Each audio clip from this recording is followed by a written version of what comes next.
તો હવે વૈદિક મેથ્સના લેક્ચરની અંદર આજની આપણી આગળની ટ્રીક છે multiplication of any 2 digit number. કોઈ પણ 2 અંકની સંખ્યા હોય તો એનો ગુણાકાર કઈ રીતે કરો. ઘણા બધા આગળના લેક્ચર જે છે, આગળના લેક્ચર જોયા પછી ઘણા બધાના મગજમાં એવો વિચાર આવતો હશે કે આ બધી ટ્રીક જે છે એ તો અમુક જગ્યાએ જ કામ કરે. જેમ કે દર વખતે 11નો ગુણાકાર તો પૂછવાનો નથી, 11 વડે ગુણાકાર. દર વખતે 5 જેના અંતમાં આવતી હોય એનો વર્ગ પૂછવાનો નથી. દર વખતે એવી સંખ્યા નહીં આવતી હોય કે જેનો સરવાળો જે છે એ 10 થતો હોય અને એક દશકનો અંક સમાન હોય. પરીક્ષામાં તો ગમે એ રીતની ચેલેન્જ આવી શકે, ગમે એ રીતનો દાખલો આવી શકે. તો આ જે મેથડ, આ જે રીત જે છે એ કેવી છે? યુનિવર્સલ છે, સાર્વત્રિક છે, ગમે ત્યારે કોઈ પણ જગ્યાએ કોઈ પણ આંકડાની અંદર લાગુ પડશે. પણ શરત શું? શરત એટલે કે multiplication of any 2 digit number. કોઈ પણ 2 અંકની સંખ્યા હોય, કોઈ પણ 2 અંકની સંખ્યા એનો ગુણાકાર કઈ રીતે કરો. કોઈ પણ 2 અંકની સંખ્યાનો જ્યારે ગુણાકાર કરવાનો હોય ત્યારે તમને આ રીત, આ ટેકનિક, આ મેથડ ઉપયોગમાં લઈ શકશો. પણ એ મેથડ શીખતા પહેલાં તમે યાદ રાખો, એક ડિઝાઇન યાદ રાખો. એક ડિઝાઇન પહેલાં આમ સીધી લીટી, પછી ચોકડી, પછી આમ ચોકડી અને પાછી સીધી લીટી.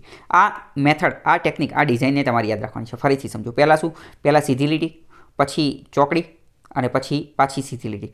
તો આ ડિઝાઇન યાદ રાખવાની છે. ફરીથી સીધી લીટી, ચોકડી અને સીધી લીટી. એવી રીતે યાદ રાખો કે 2 સીધી લીટી છે અને એની અંદર વચ્ચે ચોકડી છે.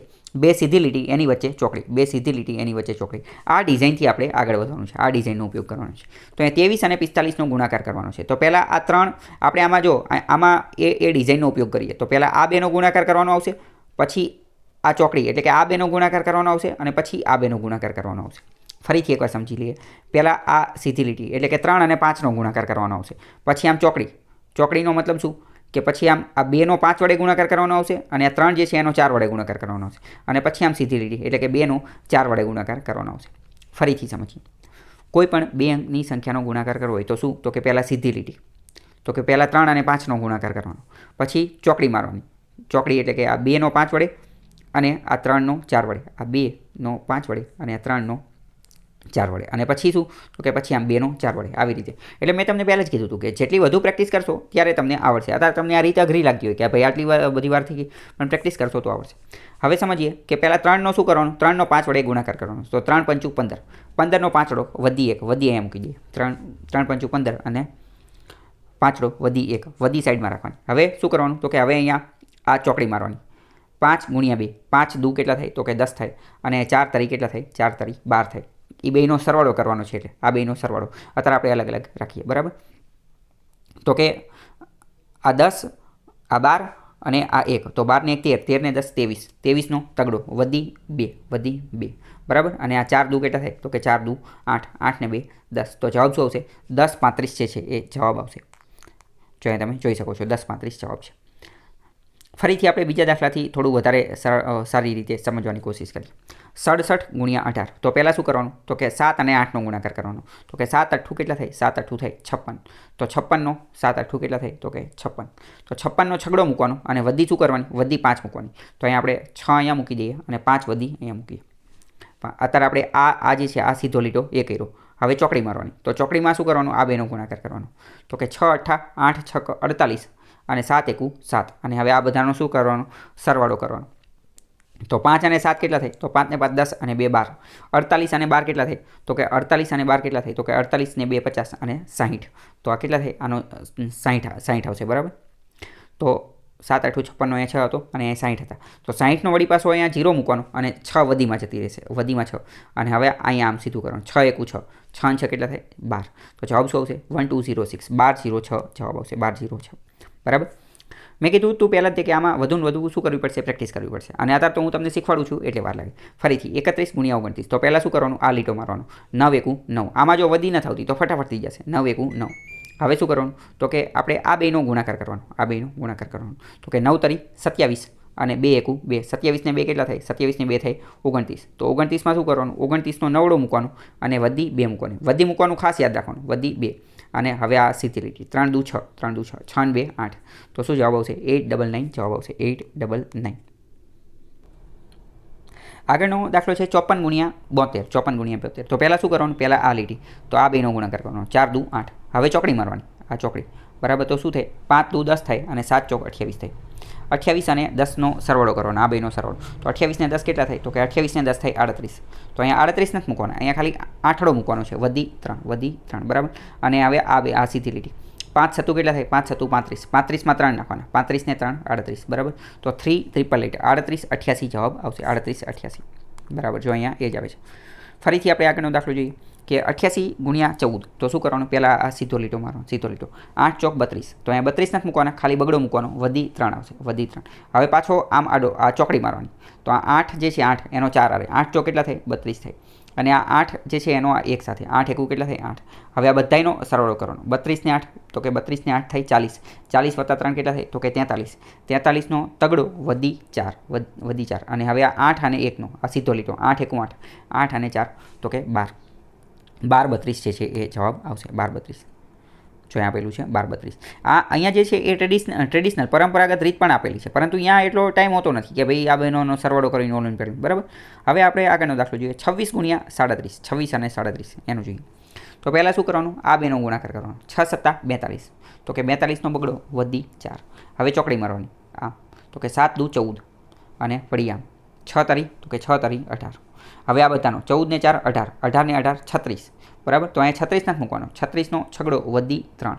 હવે આ બેનું 3 દુ 6, 3 દુ 6, 6 3 9, તો 962 962 જવાબ જે છે એ આવશે, બરાબર. આગળનો જોઈએ 49 ગુણ્યા 63, 49 અને 63, તો પહેલાં શું કરવાનું? આ બેનો ગુણાકાર, 9 તરી 27, 9 તરી 27, બરાબર, 9 તરી 27, તો શું 27 નથી મૂકવાના, ખાલી સાતડો મૂકવાનો, વધી 2 આવશે, 9 તરી 27, 27નો સાતડો વધી 2. હવે આપણે આનો ગુણાકાર, 4 તરી 12, અને આનો ગુણાકાર 9 છક 54, 9 છક 54, બરાબર. તો 54 અને 2, હવે આ બધાનો સરવાળો, 54 ને 2 તો કે 56, 56 ને 12 તો 56 ને 2 58, 58 ને 10 તો કે 68, 58 ને 10 કેટલા થાય? 68. તો 68માંથી આપણે શું કરવાનું? અહીંયા 8 મૂકવાનો અને વધી 6 મૂકવાની. હવે આ સીધો લીટો, 6 ચોક 24, 24 ને 6 તો કે 24 ને 6 30, 3087, 3087 જવાબ આવશે, 3087, બરાબર. અહીંયા જો મેં જવાબ લખીને રાખેલા છે, જેટલી વેરીફાઈ પણ થઈ જાય કે ભાઈ ખોટી રીત નથી ને. આગળ જોઈએ આગળનો દાખલો, 75 ગુણ્યા 21, તો અહીંયા શું કરવાનું? આ બેનો ગુણાકાર, તો કે 5 એકું 5, આમાં તો વધી નથી આવતી, તો હારામાં હારું 5 એકું 5. હવે આ 7 એકું 7, અને 5 દુ 10, 5 દુ 10, તો 10 ને 7 17, 17નો સાતડો વધી 1. હવે પાછો આમ સીધો લીધો, 7 દુ 14, 14 ને 1 તો કે 15, 1575 જવાબ આવશે, 1575. આગળ જોઈએ 34 ગુણ્યા 68, તો 34 ગુણ્યા 68 પહેલાં શું કરવાનું? તો કે આ બેનો ગુણાકાર, 8 ચોક 32, તો 32નો ખાલી બગડો મૂકવાનો, અહીંયા 3 મૂકવાના. પછી શું કરવાનું? આમ લીટો મારવાનો, 8 તરી 24, પછી આમ લીટો મારવાનો, 6 ચોક 24, 8 તરી 24 અને 6 ચોક 24, બરાબર. તો હવે આ બધાનો સરવાળો, 24 ને 24 તો કે 48, 48 ને 3 તો કે 48 ને 2 50, અને 51, તો અહીંયા 51 નથી મૂકવાના, ખાલી 51નો એકડો અને વધી 5, વધી 5. હવે આ બેનો ગુણાકાર, 6 તરી 18, 18 ને 5 તો કે 18 ને 2 20, અને 3 23, તો કે 23 12 જવાબ આવશે, 2 3 1 2, 23 12, 23 12. 1 મિનિટ, અહીંયા જવાબ અલગ આવતો લાગે છે. આનો જવાબ જે છે એ 23 12 જ આવશે, 23 12, બરાબર. તો અહીંયા જવાબ લખવામાં જે છે એ મિસ્ટેક થઈ લાગે છે. અહીંયા જો 23 12 લખેલો છે, 23 12. આગળનો પણ એક દાખલો જોઈ લઈએ કે 92 ગુણ્યા 17, 92 ગુણ્યા 17, તો પહેલાં શું કરવાનું? આ બેનો ગુણાકાર, 2 ગુણ્યા 7, 2 સત્તા કેટલા થાય? 14, 14નો ચોકડો વધી 1. હવે આમ ચોકડી મારવાની, 9 સત્તા તો કે 9 સત્તા 63. હવે આ બેની ચોકડી, 2 એકું 2. જો અહીંયા તો હું આ બધું લખું છું, બરાબર. તમે મનમાં પણ આનો સરવાળો કરી નાખવાનો કે 2 ને 1 3, 63 ને 3 તો કે 66, 66નો ડાયરેક્ટ છગડો વધી 6, બરાબર. અહીંયા તમને શીખવાડવાનું છે એટલે હું બધી પ્રોસેસ જે છે કરું છું, તમે તો ફટાફટ પણ કરી શકો છો. ફરીથી કરીએ, 2 ગુણ્યા 7 તો 2 સત્તા 14નો ચોકડો વધી 1. પછી આ 9 સત્તું તો કે 63, અને આ 2 એકું 2 તો કે 2 ને 3, 63 ને 3 તો કે 66, 66નો છગડો વધી 6, વળી આમ 9 એકું 9, 9 6 તો કે 9 ને 1 10 ને 15, 15 64 જવાબ આવશે, 15 64, બરાબર. તો આવી રીતે તમે દાખલા જે છે એ ગણી શકો છો. હજી પણ એકાદો લાસ્ટ દાખલો જે છે આપણે જોઈ લઈએ, 58 અને 25, 58 અને 25, તો પહેલાં શું કરવાનું? આ 8 અને 5નો ગુણાકાર કરવાનો, 8 અને 5, તો 8 પંચું કેટલા થાય? તો કે 8 પંચું 40, 40ની શૂન વધી 4. હવે આ બેનો ગુણાકાર, 5 5 25, અને આ બેનો 8 દુ 16, તો કે 16 ને 4 20, 20 અને 25 કેટલા થાય? તો કે 20 ને 40 અને 45, અહીંયા 45 નથી મૂકવાનો, 45નો ખાલી પાંચડો વધી 4. હવે આ બેનો ગુણાકાર, 5 દુ 10, 10 ને 4 14, તો જવાબ શું આવશે? 1450 જવાબ આવશે, 1450. અહીંયા તમે જોઈ શકો છો. આવો જ આપણે બીજો દાખલો જોઈએ, 86 ગુણ્યા 31, બરાબર. તો પહેલાં શું કરવાનું? આ 6 એકું 6 કરી નાખવાનું. હવે આ બેનો ગુણાકાર, 8 એકું 8, અને 6 તરી 18, 18 અને 8 કેટલા થાય? તો કે 18 ને 2 20, અને 6 26, 26નો છગડો વધી 2. હવે આ બેનો ગુણાકાર, 8 તરી 24, 24 ને 2 તો કે 26, 2666 2666 જવાબ જે છે એ આવશે બરાબર. તો આવી રીતે તમે બીજા પણ ઘણા બધા દાખલા ગણી શકો છો. આમાં બીજા પણ દાખલા આપેલા છે. આની PDF તમને મળી જશે. પ્રેક્ટિસ તમે તમારી જાતે કરશો. જેટલી વધુ પ્રેક્ટિસ કરશો એટલો તમારો હાથ બેસશે અને એટલું તમને જે છે એ આ ઉપયોગમાં આવશે. બાકી કંઈ વાંધો હોય તો કમેન્ટમાં જણાવી શકો છો.